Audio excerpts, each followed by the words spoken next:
Salut et bienvenue dans Môme, le podcast qui parle du non-désir ou du désir d'enfant.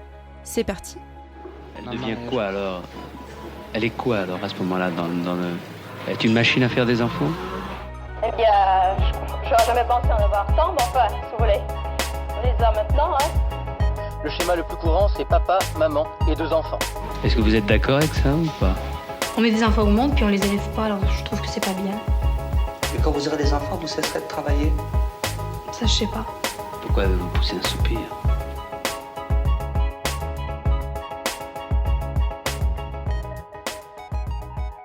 Je m'appelle Laura et je vais à la rencontre d'êtres humains pour leur poser la question « Et toi, t'en veux des mômes ?» Pour ce 12e épisode, je reçois la créatrice de Parents Toxiques, un compte Instagram qui recueille des parcours de vie difficiles au sein du cercle familial. C'est à l'occasion des 1 an du compte que cette collaboration est née. Elle voulait que vous en sachiez un peu plus sur elle et je voulais aborder ce sujet encore tabou. Ensemble, on a discuté de toxicité parentale et d'adoption. Certains propos et faits peuvent être violents. Je vous invite à l'écouter uniquement si ces sujets ne sont pas douloureux pour vous. La qualité du son est un peu moins bonne pour cet épisode car nous avons fait l'enregistrement à distance et avec les moyens du bord. Enfin, cet épisode a été possible grâce aux dons Tipeee de Jerry B, Marine, Roxane, Johanna, Nélia et Atinaïs. Merci infiniment et bonne écoute. J'ai 25 ans, je suis originaire de Caen. Je suis issue du domaine de la communication et de l'accueil, donc actuellement je recherche des opportunités professionnelles. J'ai créé le compte Parents Toxiques le 8 juillet 2019. Ce compte est né suite à mon histoire personnelle et l'envie d'aider les gens en fait. Alors mon histoire en fait c'est...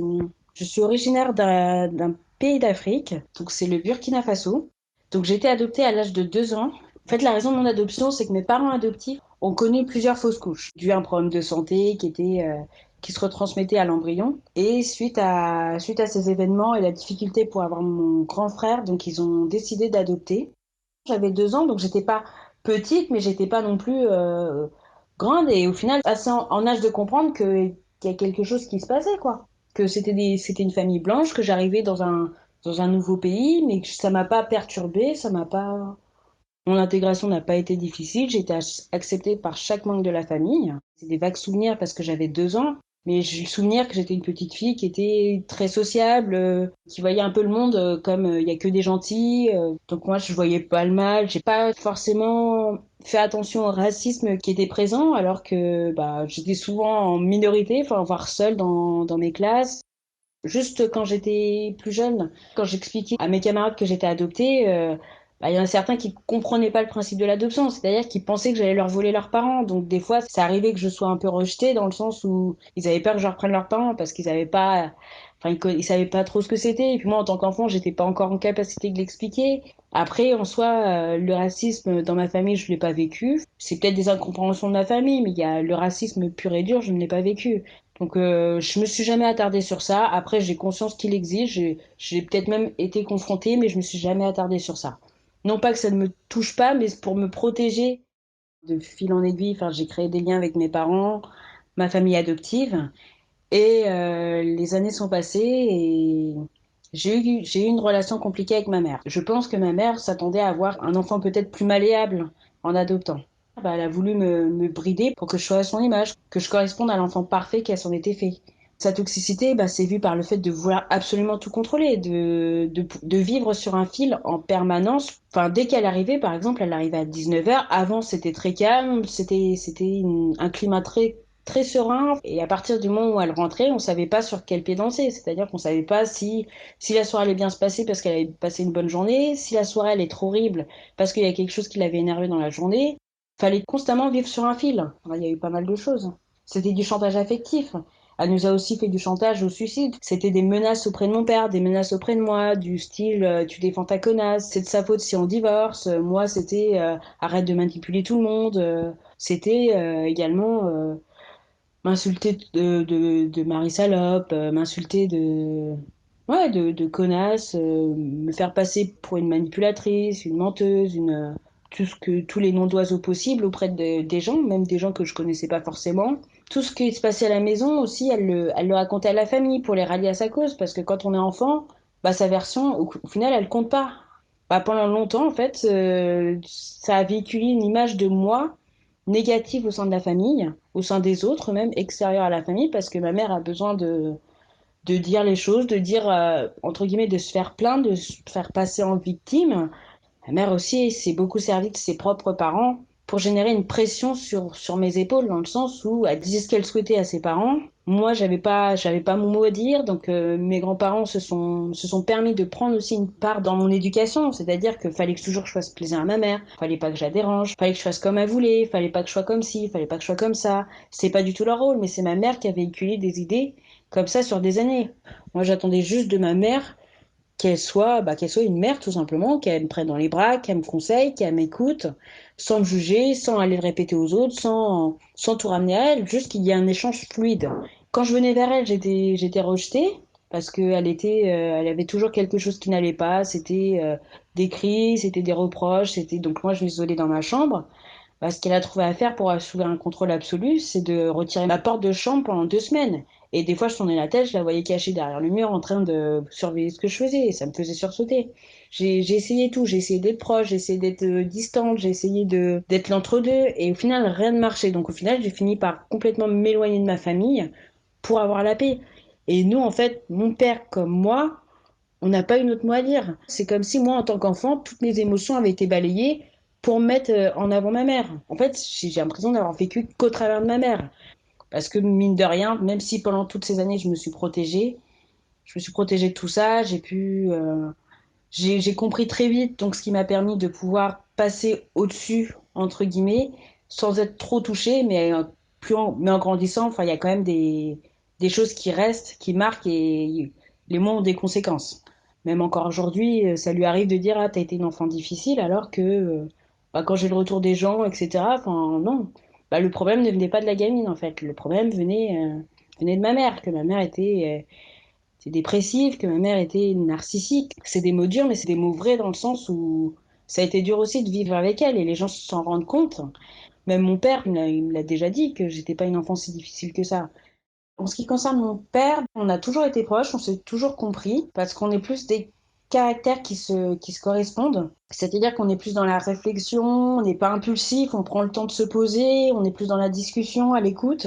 Après, lui, ce qui est différent, c'est que, étant donné que c'est pas le caractère le plus fort, donc c'est quand même ma mère qui a pris le pas sur notre éducation, sur mon éducation en tout cas. Parce que mon frère, c'était différent, mais sur mon éducation et le fait qu'il s'efface face à ma mère, on a un petit peu avancé en se regardant de loin dans le sens où lui, il n'avait pas la main mise, entre guillemets, sur mon éducation. Après, vu qu'il vit au travers de ma mère, c'est un peu plus compliqué. C'est un peu compliqué pour qu'il s'affirme, c'est compliqué pour qu'il dise ce qu'il ressente. Mais je sais qu'il est là et quoi qu'il arrive, ça restera mon père, je sais comment il est et c'était comme ça. Mais mon père, encore aujourd'hui, on a des très bonnes relations.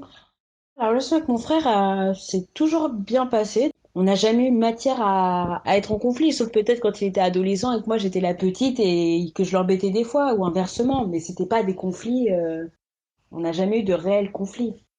Petite, je me souviens que mon frère était très protecteur. Enfin, c'est-à-dire il avait voulu une sœur à tout prix. Mes parents voulaient aussi un enfant. Enfin, je sais que petite, enfin, mon frère était proche de moi. Enfin, il me surprotégeait et donc on jouait ensemble. Enfin, il me taquinait. Enfin, c'est moi qui l'embêtais vu que j'étais la plus petite. Après, lui, il est pas dans l'émotion, c'est-à-dire qu'il dit pas forcément ce qu'il ressent, mais il a toujours gardé un œil sur moi. Il a essayé de faire le tampon entre mes parents. Après, étant donné qu'on a 8 ans et demi d'écart, on s'est croisés au final. C'est comme si, entre guillemets, on était tous les deux enfants uniques, puisqu'on n'a pas vraiment évolué ensemble. Après, en grandissant, quand lui a commencé à grandir, moi étant très sociable, j'étais toujours entourée en fait. J'avais beaucoup de connaissances, j'avais beaucoup d'amis aussi. Je me suis jamais ennuyée en fait. Enfin, je sais pas si on peut dire ça comme ça, mais j'ai compris la différence d'âge avec mon frère en ayant des amis, en étant sociable, en me basant sur les relations humaines. J'ai pas grand-chose à dire sur mon frère, hormis que je l'aime de tout mon cœur, que même s'il y a des années qui nous séparent, on a toujours été là l'un pour l'autre. J'étais la petite sœur, lui c'était le grand frère, moi c'était mon modèle, moi j'étais sa petite sœur sur laquelle il veillait et ça a toujours été comme ça. Mon frère et mes parents, alors, je pense que ça s'est bien passé. Après, ma mère, elle est pas non plus démonstrative. Je pense que mon frère comme moi, on l'a vécu comme ça aussi. mais elle était moins dure, pour moi, elle était moins dure avec mon frère qu'avec moi. Mon frère, j'ai pas le souvenir, ou alors il s'est protégé de ça, et vu qu'il dit pas forcément ce qu'il ressent ou qu'il encaisse, bah, peut-être qu'il a vécu des choses qui sont pas faciles. J'ai que mon vécu, mais lui, peut-être qu'il y a des choses qu'il a vues, qu'il a entendues, que moi, j'ai pas, en fait, pour pouvoir vraiment me faire un avis. Mon éducation en soi, avec le recul, j'ai eu une très bonne éducation. Certes, ma mère était stricte, enfin, moi je trouve qu'elle était très dure pour le caractère que j'avais. Mais à côté de ça, j'avais la douceur de mon père qui me permettait d'avoir, entre guillemets, un pilier sur lequel me reposer et mon frère étant l'entre-deux, enfin, dans le sens où il n'est pas impulsif, mais il se laisse pas faire. Enfin, j'ai aussi essayé de me calquer sur mon frère. J'ai pris un cocktail, j'ai essayé de faire un cocktail des trois pour pouvoir aussi prendre le meilleur des trois pour pouvoir me construire. Donc, c'est-à-dire la volonté de ma mère, mais aussi la douceur de mon père, l'écoute, l'attention, son besoin d'aider les autres aussi. Et ça m'a permis aussi de savoir ce à quoi je ne voulais pas ressembler et de me tourner vers vraiment le caractère qui me correspondait le plus. J'ai pu avancer comme ça, en fait. Au final, je trouve que je m'en sors pas trop mal dans tout ça. Alors, mon adoption, mon ressenti sur l'adoption, sur le fait de ne pas être l'enfant biologique de mes parents, vis-à-vis de mon frère, vis-à-vis de ma famille, ça n'a pas été difficile pour moi. Étant donné que mes parents sont blancs et que moi je suis noire, c'était pas un secret dans le sens où, voilà, enfin, tout le monde le savait, je pense. Et j'ai pas ressenti un décalage. Alors si, ça pourrait se faire au niveau de ma mère, qui dans le sens où elle a adopté, a voulu peut-être un enfant plus malléable. Dans le sens où, voilà, je t'ai adopté, j'espère avoir de la reconnaissance de toi pour le fait de t'avoir adopté et que tu sois plus facile. Pendant longtemps, même encore récemment, on m'a ramené à mon adoption, dans le sens où bah, ta mère qui attend pleurer pour t'adopter, ou elle qui est venue te chercher dans ton pays, machin. Enfin, c'est des choses comme ça, en fait, qui m'ont suivi longtemps, comme si je devais être reconnaissante d'avoir été adoptée, alors que j'ai pas à être reconnaissante d'avoir été adoptée, parce que quand on a un enfant biologique, on lui demande pas de remercier d'avoir été mis au monde. À la base, faire un enfant, c'est égoïste, c'est un besoin qu'on a en soi, c'est quelque chose qu'on ressent au plus profond de soi-même. Donc oui, pour élever un enfant dans de meilleures conditions normalement, mais c'est un besoin égoïste, l'enfant n'a rien demandé. Et c'est ce que j'ai dit une fois, c'est que j'ai jamais demandé à ce qu'on m'adopte. Hein. C'est que les choses se sont déroulées comme telles et que j'avais besoin de parents, ils avaient besoin d'un enfant. Et voilà, c'est un match. Hein. C'est un match et ce match, on n'a pas besoin de le remettre en question pour obtenir ce qu'on veut de l'enfant. C'est quelque chose qui devrait être ancré avant l'adoption, qui devrait être réfléchi. Et on n'adopte pas pour faire une action humanitaire. L'adoption, c'est quelque chose qui est réfléchi, c'est quelque chose qui est ancré. Quand on fait venir un enfant adopté dans sa famille, je considère qu'on n'a pas à le ramener à son adoption. C'est comme si les bases n'étaient pas encore stabilisées et que moindre faux pas, au moindre prétexte, on lui mettait une claque derrière la tête en lui disant bah non, oublie pas que t'es adopté, tu nous dois la reconnaissance, tu nous dois tout. Non, je suis pas d'accord. Moi, c'est pareil. C'est mieux quand ça se passe très bien, mais on n'a pas l'obligation d'accepter nos parents en tant que tels, nos parents adoptifs, parce que ce qui nous lie, c'est les papiers. Mais si les liens du cœur ne sont pas là, si les choses se déroulent pas comme prévu, c'est comme un accord en fait. C'est comme un accord. C'est peut-être dur à dire, mais c'est censé être naturel en fait. Des fois, il y a des passifs, des fois, il y en a pas. Ça dépend de l'histoire de l'enfant, mais pour ma part, ayant 2 ans, n'ayant plus de souvenirs.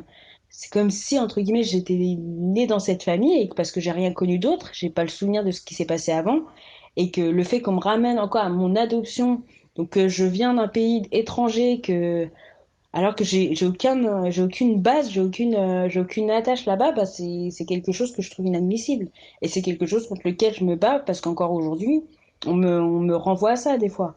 Je suis adoptée, oui, mais je suis un enfant qui est ancré dans la culture française, qui a appris tous les codes, voilà, il n'y a pas à remettre ça en cause.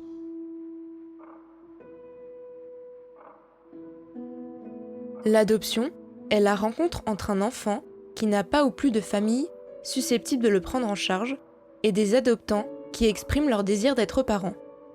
En France, 2 types d'adoption sont reconnus, l'adoption plénière et l'adoption simple.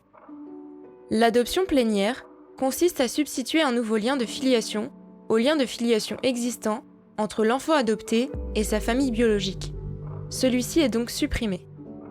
L'adoption simple crée un nouveau lien de filiation entre l'adoptant et l'adopté, mais elle ne supprime pas les liens de filiation entre l'adopté et sa famille biologique. Les deux liens de filiation coexistent. Ces deux formes d'adoption diffèrent sur un certain nombre de sujets.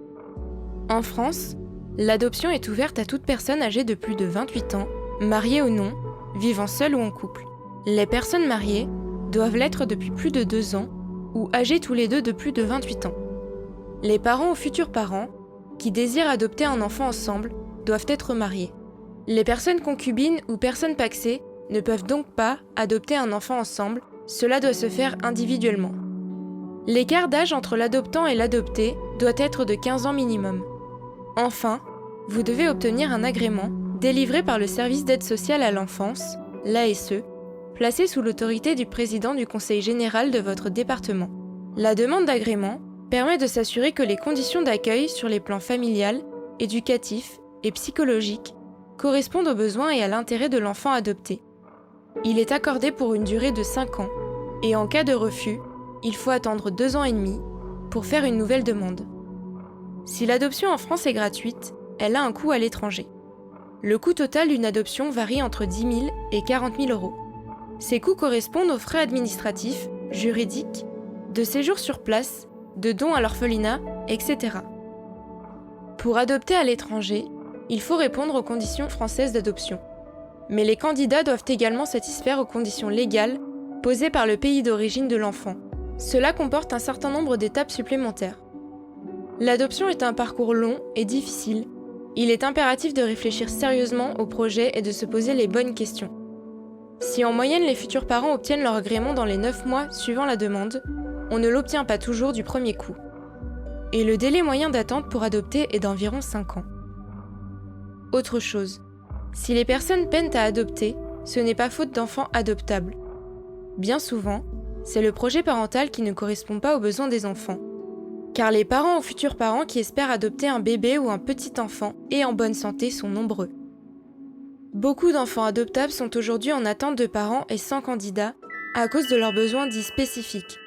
C'est-à-dire qu'ils sont âgés de plus de 5 ans, font partie d'une adelphie ou souffrent d'une maladie ou d'un handicap. Pour vous donner une idée, en 2015, 16 000 personnes, agréées, étaient en attente d'un enfant à adopter. Et sur les 2400 enfants adoptables, 700 sont restés sans candidat, soit environ 30%.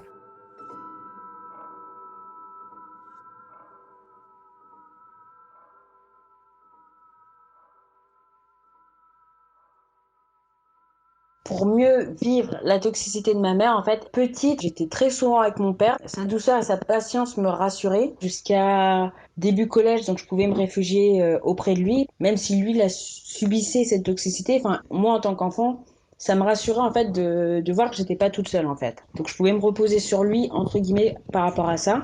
Déjà, c'est ce qui m'a permis aussi de comprendre que son comportement n'était pas normal vis-à-vis de moi. De voir mon père s'écraser sous le poids des menaces, sous le poids de la répétitivité de ma mère, la pression psychologique de ses parents qu'elle exerçait sur nous deux. Ça m'a permis de comprendre très tôt qu'il y avait un problème, en fait. Très tôt, je me suis éloignée d'elle, parce que j'avais peur d'elle. C'était même pas du respect, c'était de la peur pour elle. Mon seul but, c'était de l'éviter. Et c'était d'aller vers mon père.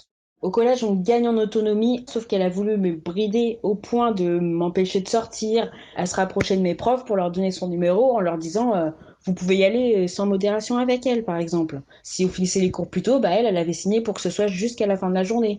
Enfin, c'était assez compliqué pour pouvoir gagner en autonomie, sachant qu'elle voulait toujours avoir la main mise sur tout. Alors moi, j'arrivais à prendre du recul sur ça, parce que quand dès 8 ans, tu comprends qu'il y a un problème, mais du côté de ta mère, que même les parents de tes amis te le disent, que les surveillants qu'il y avait à voir pour leur ordonner, entre guillemets, que tu sortes pas, te disent qu'il y a un problème et que vont dans ton sens, enfin, au bout d'un moment, tu arrives à te détacher de tout ça et tu arrives à dire, bon, je suis un enfant, je fais des bêtises, mais à côté de ça, derrière, il y a une réaction exagérée. Et pour me détacher de ça, j'ai réussi à m'en détacher très tôt en compensant par les relations amicales, parce que je crée rapidement des liens avec les personnes autour de moi, parce que j'ai pas peur d'aller au contact des gens. Et au final, c'est les relations sociales qui m'ont sauvé de tout ça. C'est aussi le fait de prendre du recul. Enfin, quand il y a une situation, j'ai tendance à prendre le positif plutôt que de me concentrer sur le négatif. J'essaye de de voir plus loin en me disant, bon, bah voilà, là, ça se passe mal, ça ira mieux demain, ou voilà, j'ai pas le contrôle sur ça, donc pourquoi m'attarder sur ça?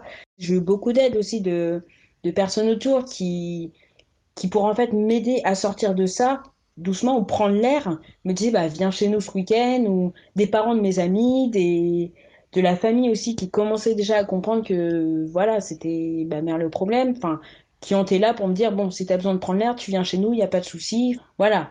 Donc je me suis réfugiée dans les relations amicales, je me suis réfugiée vers les personnes vers qui je me sentais bien et en faisant le bien autour de moi aussi. J'ai rencontré mon copain à l'âge de 18 ans. Déjà, ça m'a permis d'avoir plus d'autonomie. C'était les débuts, il avait son appartement, et moi j'étais encore sous l'emprise de ma mère, c'était encore elle qui décidait de tout. Par exemple, quand je voyais mon copain, c'était c'est pas un moulin chez moi, tu fais pas ce que tu veux, quand tu veux, enfin, mais j'étais à 20 minutes au lycée de la maison où j'habitais. Donc ça me permettait d'avoir un peu plus d'autonomie, de pouvoir faire ce que je voulais, entre guillemets. Donc ça me permettait de le voir, etc. Donc, le départ de chez moi, alors c'était un peu particulier. Donc j'ai loupé mon bac à ce moment-là. Et bah, je voyais souvent mon copain, enfin c'était mon échappatoire. Il avait un appartement, on était tranquille, j'avais enfin le silence et la tranquillité que je voulais depuis toujours. Et elle a décidé de me reprendre les clés de la maison avec mon père. Et ils sont partis en vacances. Donc par la force des choses, j'ai été obligée d'aller vivre chez mon copain pendant 2 semaines. Sauf que au bout de 6 mois de relation, j'étais pas prête à habiter avec. Enfin, c'était pas du tout, même si c'était compliqué avec ma mère. Enfin, je sais que j'étais pas prête à habiter avec quelqu'un. Donc dans le coup, au bout des 2 semaines, je suis revenue. Et bah, j'ai eu un ras-le-bol au moment où elle m'a dit c'est un sacrifice de te récupérer. Et là, je suis effectivement partie, définitivement en fait. Je me suis pas posé la question. C'était plus vivable, c'était un ras-le-bol. Donc il a fallu que je parte. Je pouvais plus supporter d'être complètement bridée sous son toit, enfin, me faire insulter ou rabaisser en permanence. Donc voilà, j'ai pris ma liberté comme ça. Donc ma relation avec mes parents, quand je suis partie, ça a été compliqué parce que ma mère a essayé d'encore avoir le contrôle sur ma vie, c'est-à-dire que quand j'ai voulu emménager avec mon copain, elle a accepté d'être garant de notre premier appartement parce que chacun devait avoir son garant, sous condition qu'elle devait recevoir mes relevés de compte chez elle. C'était encore oui, mais il faut que voilà, j'ai un contrôle sur toi. Ça a été longtemps compliqué et puis moi en grandissant, il y avait de la rancœur il y a de la rancœur qui s'est créée aussi. C'était très compliqué. Mon père, même si j'ai beaucoup d'amour pour lui, j'ai aussi beaucoup de déception derrière aussi qui s'est créée. En grandissant, j'ai compris que il avait sa part de responsabilité aussi. C'est-à-dire que mon père aurait très bien pu tempérer tout ça, aurait très bien pu atténuer tout ça, mais qu'il a choisi de ne rien faire, qu'il a choisi d'être spectateur de tout ça, qu'il n'a pas été en capacité de prendre ma mère entre quatre yeux et de lui dire, bah voilà, tu vas trop loin. C'est quelque chose qu'il aurait pu faire, en fait. Il avait le pouvoir et ce pouvoir, il l'a pas saisi. Enfin, moi, j'ai le sentiment qu'on a tous vécu au travers de ma mère, qui était trop présente, qui a pris beaucoup de place. Et même quand je suis partie, c'était encore ça. Moi, j'ai voulu m'éloigner de tout ça. Et pendant une longue période, j'ai tout fait pour ne plus avoir de contact avec eux. C'est-à-dire que je n'appelais plus, je ne donnais plus de nouvelles, je ne voulais plus être proche d'elle, en fait. J'étais complètement perdue. J'étais complètement perdue pendant longtemps.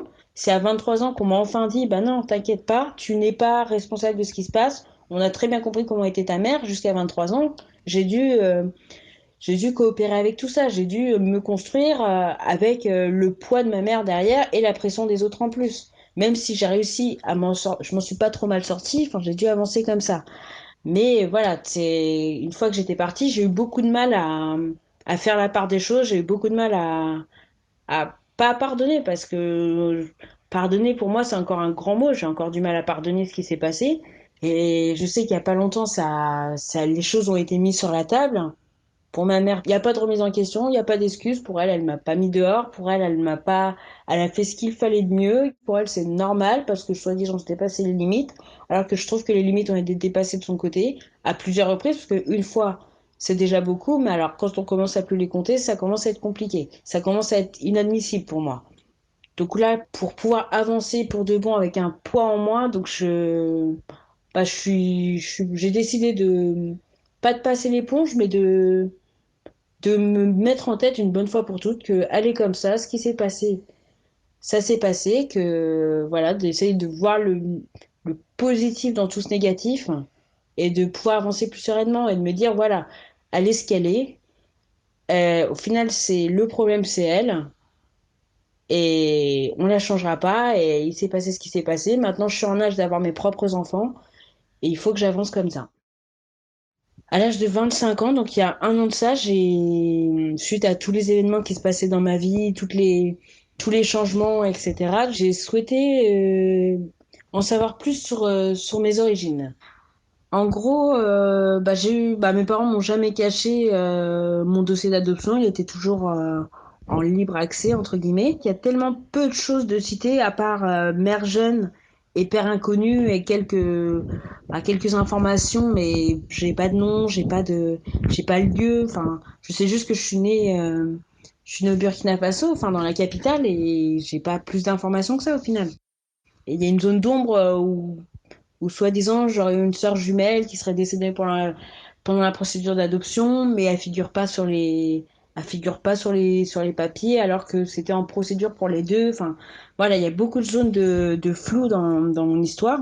Enfin, mes parents ont toujours été transparents sur ça, mais il y a des choses qu'ils savent pas expliquer, comme par exemple le fait que du moment où je suis née à mes 10 jours, j'ai été emmenée par ma mère biologique et après, j'ai été abandonnée devant l'orphelinat. On ne sait pas ce qui s'est passé pendant ces 10 jours, on ne sait pas pour qui, pourquoi, comment. Enfin, voilà, il y avait beaucoup de zones d'ombre. Donc, suite à ce questionnement, en fait, n'ayant pas beaucoup de choses dans mon dossier d'adoption, j'ai décidé de faire un test ADN, en fait. Parce que j'aimerais avoir des réponses à mes questions qui sont restées en suspens durant des années. Pourquoi avancer dans le fou alors que j'ai cette opportunité qui me tend les bras? Et ce qu'on est ressorti, ça m'a surpris. Enfin, après, c'est un test qui te donne un ordre d'idée. C'est pas à prendre en compte à 100%, hein. C'est un ordre d'idée. C'est en fonction de leur référencement, c'est en fonction des ADN qu'ils ont récupérés pour pouvoir, voilà, c'est des zones géographiques. C'est pas du précis. Mais ça m'a aidé à retrouver en tout cas deux cousins biologiques. Donc, c'est des cousins biologiques, alors 5e degré. Donc, je crois il me semble que c'est arrière grands-parents. Donc, c'est assez loin. Mais le fait de me dire que voilà, c'est mes cousins biologiques, ça m'a mis un coup dans le sens où voilà, pendant longtemps en fait, j'avais aucun lien biologique avec qui que ce soit, et là de me dire voilà, c'est mes cousins biologiques, certes très éloignés, mais en fait si je creuse bien, si on se débrouille bien, si on a les bonnes informations, on peut remonter à ma famille, à mes parents biologiques, à mes frères et sœurs biologiques. Et c'est principalement mes frères et sœurs que j'aimerais retrouver. Pourquoi mes frères et sœurs? Peut-être parce que enfin, pour moi, j'ai toujours estimé que les frères et sœurs, c'était un lien particulier. Mon frère, je l'ai toujours vu comme un modèle, c'était mon seul frère, c'était mon grand frère, et que je trouve que les liens entre frères et sœurs, c'est très important de les préserver. Parce qu'étant donné que mes parents ont été défaillants sur certaines choses, je suis pas totalement laissée pour compte. Il y a mon frère derrière, il est là. Et tandis que là, retrouver mes parents biologiques, c'est pas quelque chose c'est pas quelque chose qui m'angoisse parce que bon, en soi, au final, c'est juste, pour le coup, c'est juste des parents biologiques. J'ai rien créé avec eux, j'ai rien fondé avec eux. Après, j'aurais certaines questions, mais après, faut aussi que je respecte leur choix dans le sens où s'ils ont décidé de me laisser une chance d'être adoptée, c'est que derrière, ils n'avaient pas forcément les moyens, enfin, ils avaient sûrement pas les moyens de pouvoir m'élever comme ils le souhaitaient. Ils n'avaient pas forcément l'envie que je les retrouve.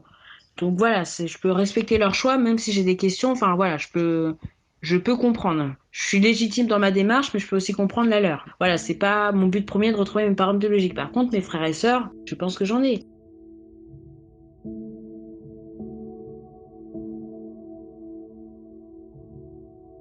Une légende orientale raconte qu'un fil rouge unit toutes les personnes qui doivent se rencontrer au cours de leur vie. Le fil peut s'emmêler, se tendre ou faire 20 fois le tour de la Terre. 2 personnes reliées finiront toujours par se rencontrer. Il se peut qu'elles tardent à le faire ou qu'elles passent un long moment l'une à côté de l'autre sans même se voir. Peu importe qu'elles vivent chacune aux antipodes de la planète, le fil s'étirera suffisamment pour leur permettre de se rencontrer au bon moment. Ce ruban nous accompagne depuis notre naissance. Il traverse notre vie et prend tous les chemins que nous empruntons. Il serait gouverné par le destin, et c'est pour cela que, quoi qu'il arrive, il est dit qu'il ne cassera jamais. Nul ne sait qui l'a accroché à notre petit doigt. Personne ne sait comment se rejoignent les deux extrémités du fil. Est-il à l'origine des coups de foudre ? Est-ce lui qui décide la rencontre entre deux amis ? Décide-t-il d'un enfant pour ses parents ? Sur quoi se base-t-on ? Y a-t-il une roulette russe, un jeu de hasard, une loterie, une case à gratter, une chance supplémentaire au tirage les soirs de pleine lune ? Existe-t-il des anges gardiens, un vieil homme dans la nuit, une étoile dans le ciel ? Longtemps, elle a pensé qu'on ne naissait qu'une fois. La parturiente avait des contractions, puis elle se mettait à respirer étrangement. Il pouvait lui arriver de crier. Quelqu'un qui savait mieux qu'elle lui demande de pousser. Ce qu'elle faisait, en serrant les poings et en espérant que ça passe vite. L'enfant naissait, la mère aussi, souvent sous les hurrahs, mais pas toujours. On attribuait à l'enfant un prénom, un nom, parfois un sobriquet, qui le suivrait pendant toute son enfance, une place dans une fratrie, un rôle au sein de la famille. Et puis, elle a découvert que l'on pouvait naître 2 fois. Une première ici, une deuxième là-bas, ou inversement.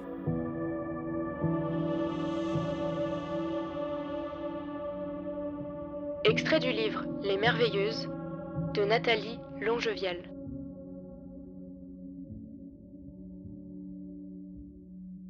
Comme je disais tout à l'heure, donc je considère que je suis en âge de fonder ma propre famille plutôt que d'attendre derrière ma famille. Maintenant, c'est à moi de me construire, c'est à moi de fonder ma propre famille. Donc oui, j'ai envie d'avoir des enfants.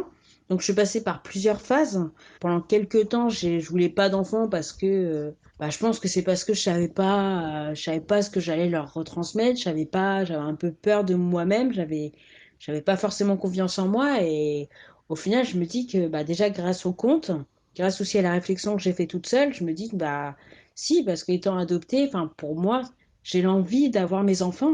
J'ai de l'amour à donner, j'ai envie de retransmettre ce que j'ai appris, j'ai envie de les faire grandir sainement. Après voilà, il y a des choses qu'il va falloir que je déconstruise aussi, c'est-à-dire que là, le manque affectif que j'ai eu, faut pas que je fasse l'inverse non plus, faut pas que je sois trop oppressante, que je les suraime dans le sens où je les étouffe en fait. Donc ça, c'est aussi un travail qu'il va falloir que je fasse sur moi-même. Il y a un schéma qu'il va falloir que je déconstruise pour pas non plus être toxique pour eux, pour ne pas les étouffer en fait. Mais l'envie d'avoir un enfant est bien présente et j'espère que je pourrai fonder ma propre famille. Pour ma part, j'adore les enfants. Après, c'est pour l'instant, étant donné que je suis encore, je me considère encore jeune et pas du tout prête à avoir des enfants pour le moment, même si je sais que j'en veux, je suis encore maladroite avec les enfants. C'est-à-dire que j'ai tellement peur de leur faire du mal, que ce soit avec les mots ou avec les gestes, que j'ai tendance à pas être laxiste, mais à pas forcément être à l'aise en fait avec eux. Je vais pas forcément être moi-même, je vais toujours être dans la crainte de mal faire les choses avec eux. C'est pour ça que je disais qu'en ayant des enfants, c'est l'inverse qui peut se produire, c'est que je pourrais être trop sur leur dos en fait, avec mes propres enfants par peur qu'ils se sentent délaissés comme j'ai pu me le sentir délaissé certains moments. Pour moi, c'est comme s'ils étaient en sucre en fait, alors que pas du tout. C'est justement en leur laissant de l'autonomie qu'ils apprennent en fait. Mais sinon, j'adore les enfants, j'ai pas de problème avec les enfants, enfin, non, tout se passe très bien. Ma vie avec des enfants, alors c'est difficile d'imaginer sa vie avec des enfants parce que en fonction des caractères des enfants, je peux très bien avoir un enfant qui est tout l'opposé de moi, qui aime bien avoir sa tranquillité, qui est pas forcément dans les relations sociales, comme je peux avoir un enfant qui me ressemble plus dans le tempérament. Enfin après, je peux pas savoir à l'avance quelle relation j'aurai avec eux, comment je vais leur transmettre les choses. C'est compliqué de savoir à l'avance. Même si j'aborde un conte sur la toxicité, je sais aussi qu'il n'existe pas de parents parfaits. Je vais grandir en même temps que mes enfants. Je vais leur apprendre la vie, entre guillemets, mais je vais aussi grandir en même temps qu'eux. C'est-à-dire que moi, je vais leur apprendre à être des adultes accomplis et eux, ils vont m'apprendre à être une mère. Donc, il y aura plein de choses à prendre en compte. Donc, pour l'instant, il y a des choses qui sont pas acquises, il y a des choses qui sont pas encore comprises, il y a encore des choses sur lesquelles je dois travailler. On n'est jamais préparé à avoir des enfants. On n'est jamais préparé à savoir comment on les éduque. On sait les quelques valeurs qu'on veut leur inculquer, mais en fonction du tempérament, de la confiance, de l'autonomie de l'enfant, je sais que je ferai des erreurs comme tout parent, je sais que je serai pas parfaite, je sais que je vais apprendre, qu'ils vont m'apprendre énormément de choses. Comme je disais, il n'y a pas de parents parfaits, mais je ferai de mon mieux Mais à l'avance, dire comment je serai avec mes enfants, comment ils seront, c'est pas possible pour l'instant. Enfin, pour moi, le fait de dire comment on sera avec ses enfants, c'est avoir des attentes envers eux. Et j'ai pas envie d'avoir des attentes envers eux avant qu'ils soient déjà là, en fait. C'est prendre le risque de mal réagir s'ils ne correspondent pas à mes attentes. Et c'est pas ce que je veux. Je veux prendre les choses comme elles viennent. Et voilà, ça se fera naturellement.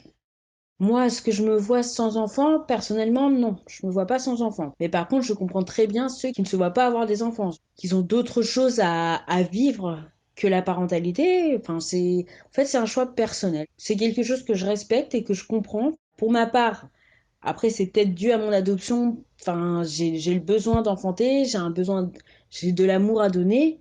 Mais après, ceux qui ne veulent pas d'enfants, bah, ça se situe ailleurs. C'est pas une obligation d'avoir des enfants. C'est pas la maternité qui définit si oui ou non t'es une femme. Et c'est un choix qui se respecte. Alors, moi, en tant que personne adoptée, la manière dont j'aimerais procéder, ça serait biologiquement. C'est-à-dire que, voilà, c'est pas d'adoption, pas d'insémination, ça serait quelque chose de naturel. Parce que j'aimerais vivre l'expérience d'une grossesse, j'aimerais vivre une grossesse à son terme. Enfin, la maternité m'a toujours intéressée, parce que c'est quelque chose qui est beau, c'est quelque chose qui est fort en général dans la majeure partie des cas. Et en tant qu'enfant adopté, enfin, c'est un besoin que j'ai, c'est de vivre cette expérience. Après, je sais que c'est quelque chose qui est magnifié. Dans le cas où je n'aurais pas la possibilité d'avoir des enfants de manière naturelle, alors j'ai pas réfléchi à l'adoption encore. C'est quelque chose pour l'instant sur lequel je me suis pas portée.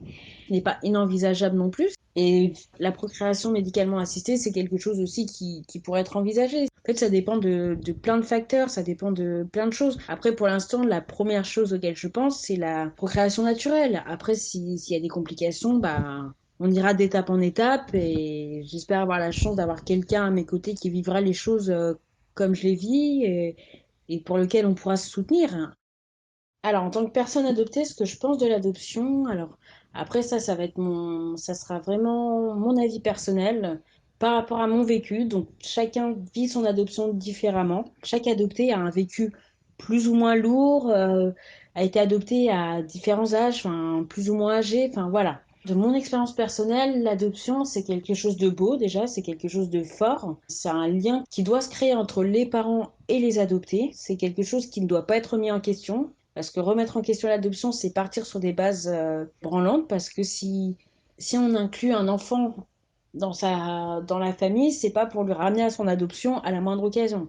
Ça met juste l'enfant en difficulté. C'est comme lui dire, t'es adopté, donc t'as moins de marge d'erreur que les autres. C'est quelque chose de dur et de violent pour l'enfant, qui casse la confiance en lui, qui casse la confiance en ses parents. L'adoption, c'est quelque chose aussi qui doit être bien réfléchi, même si effectivement il y a un suivi, c'est long, c'est éprouvant, il faut que les deux parents soient sur la même longueur d'onde, que l'enfant arrive sur des bases saines et solides. Enfin, comprendre qu'un enfant adopté, c'est pas un objet avec lequel on fait ce qu'on veut. Comprendre que l'enfant adopté, c'est pas quelqu'un qu'on peut manipuler facilement parce qu'il est adopté, donc il doit être à l'image de la personne qui l'adopte. Faut pas jouer la carte de l'action humanitaire pour rappeler à l'enfant que bah, t'as été adopté, donc tu ne dois pas faire d'erreur, etc. Faut lui laisser son propre caractère. C'est pas un commun accord, mais c'est quelque chose qui peut se faire naturellement. Des fois, c'est avec plus de difficultés selon le vécu de l'adopté et des adoptants. Mais de mon vécu personnel, c'est quelque chose qui devrait pas être mis en question. C'est-à-dire que quand on a un enfant biologique et un enfant adopté, on n'est pas censé faire de différence entre les deux. C'est que si on a adopté, c'est qu'on est prêt, c'est qu'on considère que c'est son enfant, qu'il n'y a pas de différence à avoir. Et pour moi, l'adoption, c'est quelque chose de beau, d'intense, de quelque chose d'éprouvant aussi à côté de ça, parce que c'est des enfants avec un vécu et une famille avec un vécu. Donc, faut que ce mélange-là, en fait, se fusionne pour créer sa propre histoire, en fait. C'est beau, enfin, tout simplement. Ce qui m'a poussée à rechercher ma famille biologique, donc frères et sœurs, un petit peu sur mes parents biologiques, c'est aussi pour l'héritage de mes enfants. C'est-à-dire que j'ai envie de répondre à des questions pour eux aussi. Oui, mon adoption, c'est personnel, c'est moi, mais cette adoption, elle va aussi impacter des générations derrière. Donc je me dis, si j'ai des enfants biologiques et que de génération en génération, ça reste sur le biologique, je souhaite en fait apporter des réponses à mes enfants plus tard, ainsi que mes petits-enfants, et etc., les générations à venir, en leur disant que voilà, leur mère, leur grand-mère, etc., a été adoptée, mais a pu, grâce à force de recherche, apporter des éléments de réponse sur lesquels ils pourront se reposer et creuser plus tard. C'est pouvoir en fait expliquer un maximum de choses pour donner un bagage si oui ou non, si ça les intéresse plus tard, pour avoir des réponses. C'est-à-dire que si demain j'ai un garçon ou une fille qui a des questions en me disant bah, qui sont les parents, qui sont mes grands-parents biologiques, qui sont tes parents biologiques, bah, pouvoir apporter quelques éléments de réponse que de rester dans le flou, que de le faire démarrer de zéro en fait. C'est le seul héritage que je souhaiterais transmettre à mes enfants, c'est leurs origines pures et dures en fait. Du coup, là, on passe aux 3 dernières questions. Ok. Est-ce qu'il y aurait des choses que tu aurais faites différemment? Alors effectivement oui, parce qu'au final, on n'a qu'un essai dans la vie et c'est après en général qu'on se rend compte que bah, y a des choses qu'on aurait pu faire différemment, bien sûr. Donc là, par exemple, face à ma mère, j'aurais pu m'imposer plus. Enfin, ne pas laisser la place qu'elle a prise dans ma vie, poser des limites. Mais après, j'étais jeune aussi et j'ai eu la chance de m'en rendre compte. Et donc déjà, c'est déjà bien, mais je considère que je me suis pas assez affirmée. Si c'était à refaire, je serais moins de possibilités de me détruire comme elle a essayé de le faire, en fait. Après, ce que j'aurais fait différemment, c'est que bah, j'aurais gardé ce lien que j'avais avec mon père. Enfin, la violence psychologique qu'on a vécue tous les deux, au final, au lieu de nous rapprocher, ça nous a complètement éloignés. Lui, il a cédé sous cette pression et il s'est rangé de son côté pour pas faire de vagues. Bah, moi, j'ai dû faire toute seule de mon côté. Donc, étant donné que j'étais pas dans le conflit, j'ai dû serrer les dents et la laisser parler tout ce temps-là, en fait. J'ai pas cherché à me rapprocher de mon père parce que j'ai vu qu'il était démissionnaire. Donc au final, on s'est éloignés tous les deux et on a vécu tous les deux à travers elle, quoi, en se regardant de loin, entre guillemets. Donc c'était un peu compliqué, mais si c'était à refaire, bah, je prendrais mon père entre quatre yeux, je lui dirais tout ce que j'ai sur le cœur pour que lui il comprenne. Et j'essaierais de parler plus à mon frère de ce qui se passe plutôt que de tout garder pour moi et de jouer la carte du je m'en foutisme comme j'en avais le secret pour pouvoir me protéger et pas avoir à affronter tout ça, quoi. J'ai aucun regret, c'est les choses sont comme elles sont, mais quand on me pose la question de est-ce qu'il y a des choses que tu aurais changé, bien sûr, parce qu'on n'a pas de mode d'emploi pour la vie. Et c'est avec la maturité, l'âge et l'expérience qu'on se dit bah au final j'aurais pu agir comme ça aurait peut-être été différent. Mais j'ai pas de regrets pour autant, ni de remords. C'est les choses sont passées comme elles devaient se passer et puis voilà. Est-ce qu'il y a des choses que tu aimerais dire aux personnes qui nous écoutent? J'aimerais dire à toutes les personnes qui suivent le compte Parents Toxiques que je les remercie pour la force qu'ils dégagent. Chacun, en fonction de vos vécus, vous avez tous une force incroyable, celle de vouloir avancer, celle de vouloir comprendre et celle de se livrer, comme vous pouvez le faire. Raconter son histoire, c'est pas chose facile, surtout aux yeux de tout le monde, et ça démontre une grande solidarité pour les personnes qui vivent la même chose que vous. C'est ce qui fait le compte, c'est ce qui fait que vous en êtes là où vous en êtes aujourd'hui, et cette force, vous la devez qu'à vous-même. Et vous êtes juste formidable.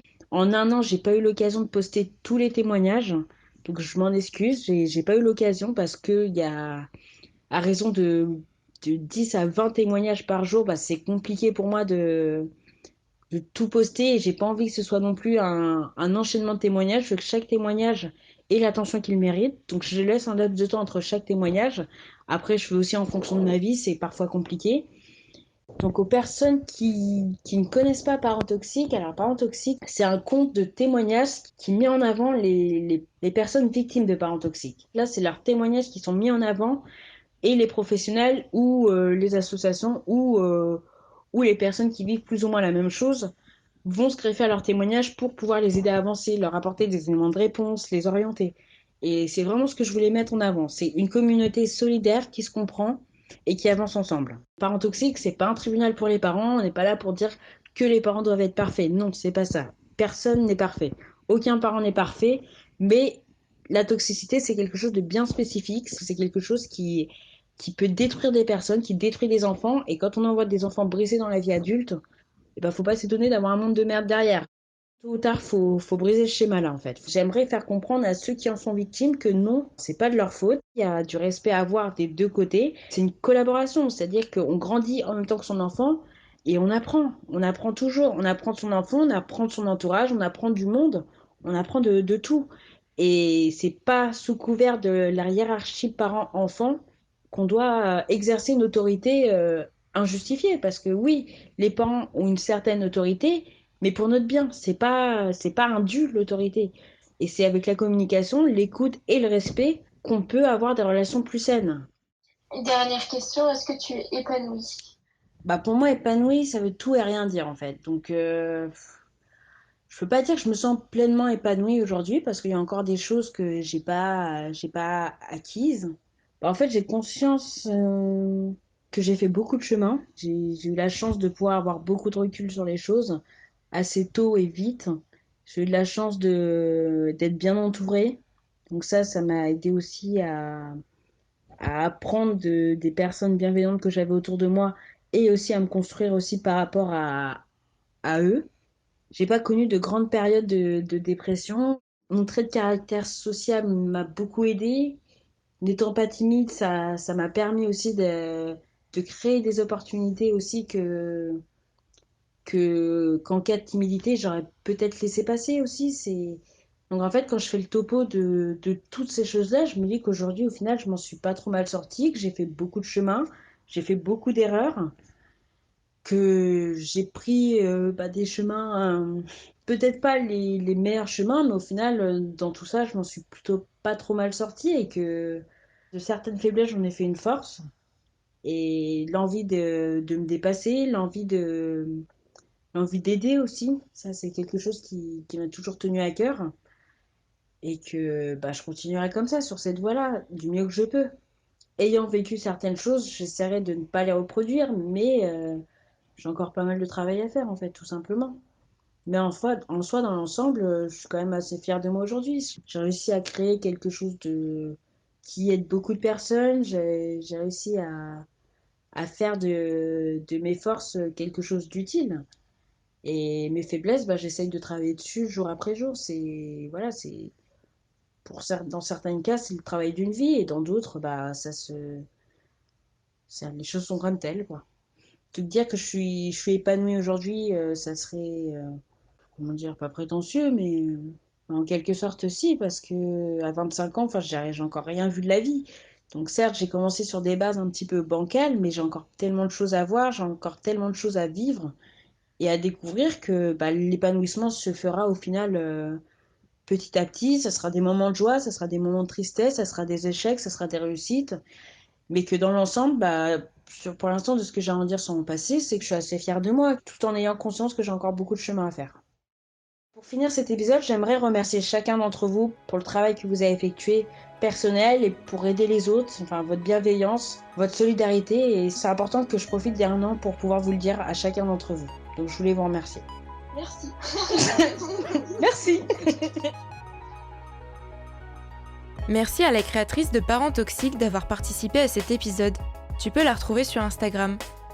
J'espère que cet épisode t'a plu, et si c'est le cas, 3 moyens de le soutenir. Partage-le autour de toi ou sur les réseaux sociaux, commente-le ou note-le sur les plateformes d'écoute.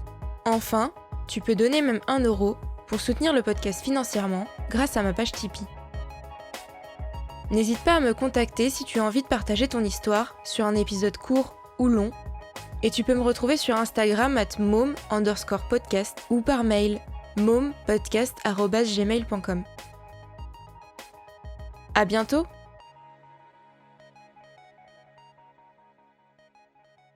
Et toi, t'en veux des mômes ?